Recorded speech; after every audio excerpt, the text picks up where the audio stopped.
and going all over the world looking for a spiritual master, you know. And then it seems like only a few days ago I was in India and staying in temples and traveling around studying the esoteric teaching.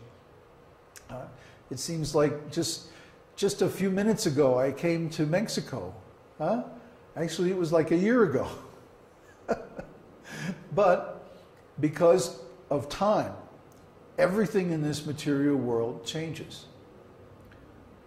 So whatever the situation is now, you can count on it that it's going to change. And if we know astrology, we can even have some idea how it's going to change. Not a complete idea, because our minds, our brains aren't strong enough to understand the complete situation. But we can have a pretty good idea if we follow the Vedic knowledge, study astrology and so on, study the laws of spiritual life. So that's why this knowledge is given. That's why we have Viṣṇusahasranāma. That's why we have so many different prayers, so many different scriptures. The Vedas, which give pure spiritual knowledge, and the Vedangas, which give supporting knowledge that helps us understand the Vedas and how to apply them.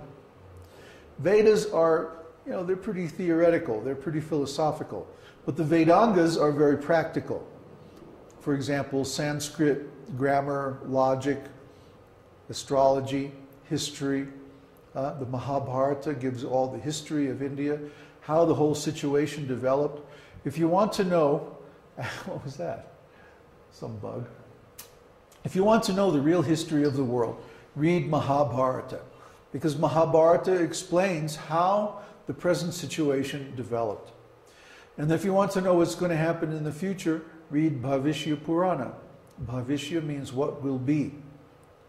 Future tense. History of what will be. History of the future. So if you want to know what's going to happen, actually this material world is going to change. Everybody asks me, what's going to happen in 2012? Well, everything's going to change. That's the material world. We know that. That is a fact. That is a law. The material world is always changing. That's material. Material means change, means temporary.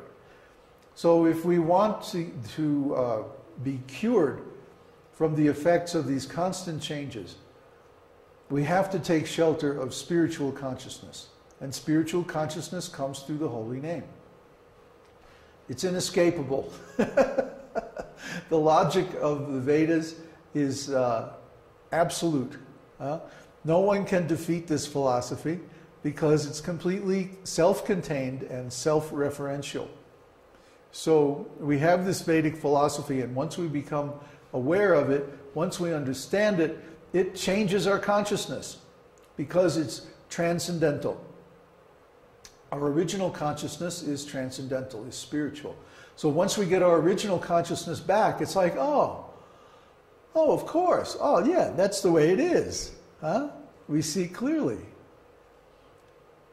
Who was saying the other day? Oh, Florian made a wonderful metaphor. He said, it's like the people walking around on the street got taken out of the real world and put into this dream world, and then the door is shut, so they can't get out. Imagine if you were in a dream, sleeping in a dream, and all of a sudden you couldn't wake up. And you just had to stay in your dream, your weird dream world, forever. That's what it's like for the people who are in material consciousness. And we can see that. They can't see it. They cannot see and they cannot recognize someone who's awake because they don't know, they don't remember what waking up is like. So our idea or our purpose is to share this knowledge with everyone so that they can experience the benefits, they can experience the results. That's our order from our own spiritual master. Otherwise, we have nothing to do with this world. We could just sit under a tree and chant the holy name. No problem.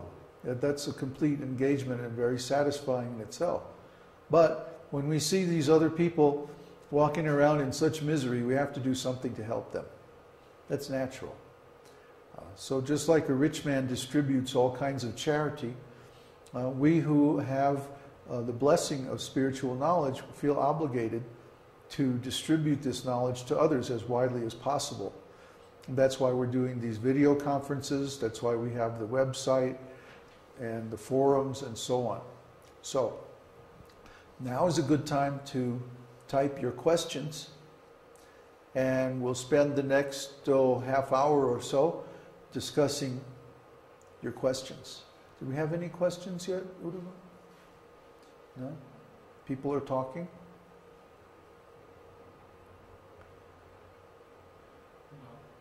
No.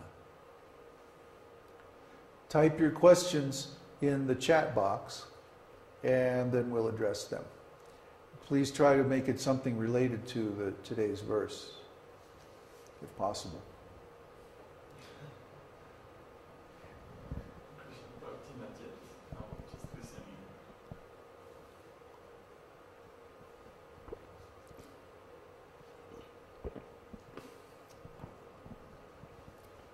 Well, we can go on and on talking about this knowledge because it's unlimited. There is an unlimited amount of information about spiritual life. If you read the Vedas, they go on and on talking about everything and anything. Everything is related to God because everything comes from God. But what is the relation of different things to God? The material energy is related to God, it comes from God, but it's separate from God. Like I say, we don't see God walking down the street.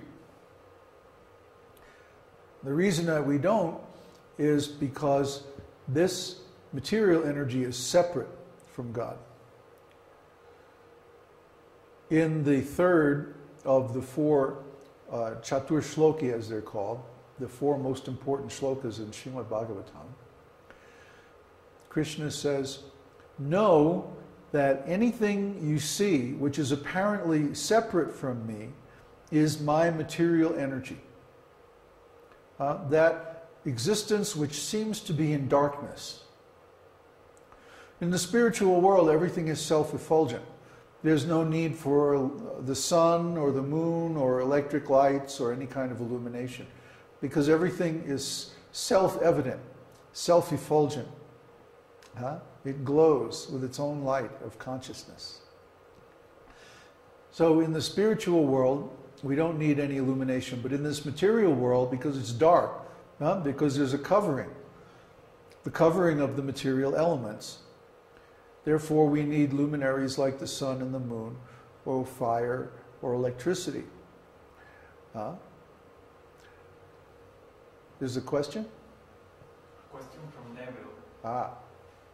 What is the status of living entities during the night of Brahma?